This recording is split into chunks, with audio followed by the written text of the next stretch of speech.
자, 아동기에 주로 나타나는 문제 행동이 어떻게 분류되는지 문제 행동의 분류를 먼저 살펴보겠습니다.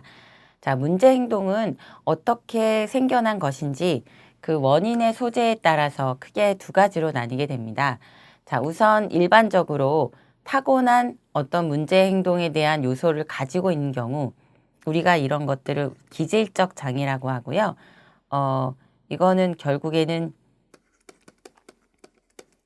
유전적인 문제와 연관됐다고 할 수 있습니다.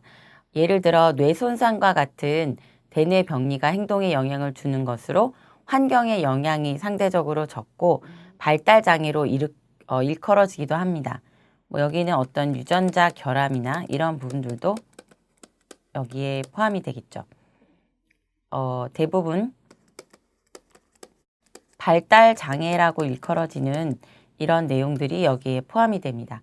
반면에 타고난 환경적인 요인에 의해서 생겨난 문제 행동은 기능적 장애라고 일컬어지는데요.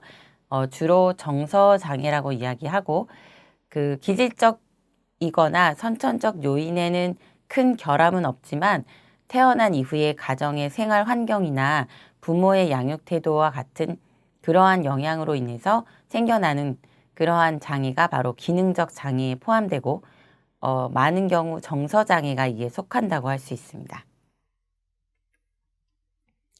자, 그리고 드러나는 문제 행동이 주로 어떤 패턴으로 나타나는가 증상 유형을 크게 두 가지로 나누어 볼 수 있습니다.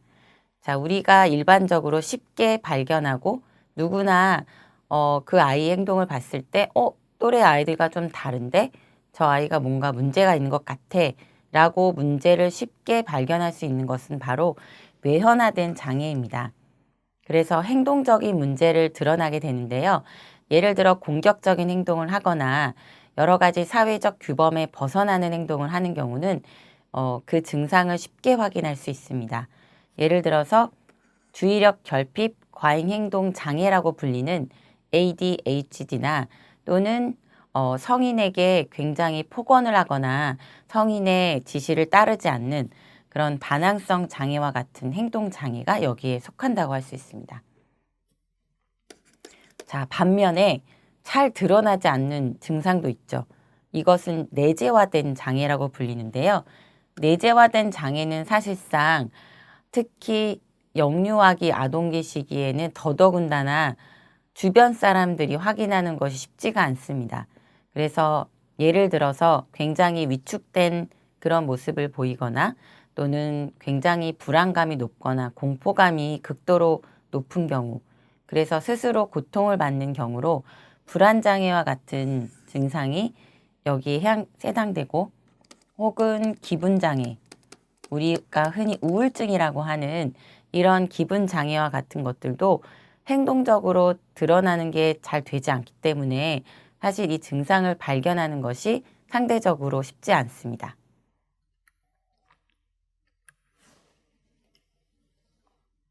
자, 문제 행동을 분류하기 위해서는 전 세계적으로 적용되는 진단 기준들이 있습니다. 우선은 세계보건기구인 WHO가 설정한 기준이 바로 국제질병분류기준표라고 해서 ICD-10이라고 불리고 있습니다.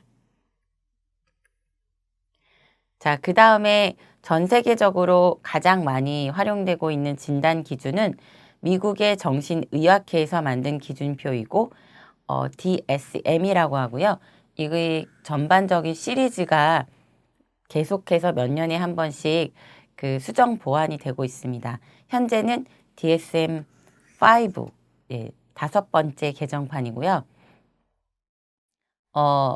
대체적으로는 이 DSM 기준을 적용해서 임상심리 전문가가 표준화된 심리 검사를 한 후에 진단명을 내리고 있고, 대부분의 소아정신과나 또는 심리상담센터에서 이러한 DSM-5에 의해서 진단된 진단명들을 적용하고 있습니다.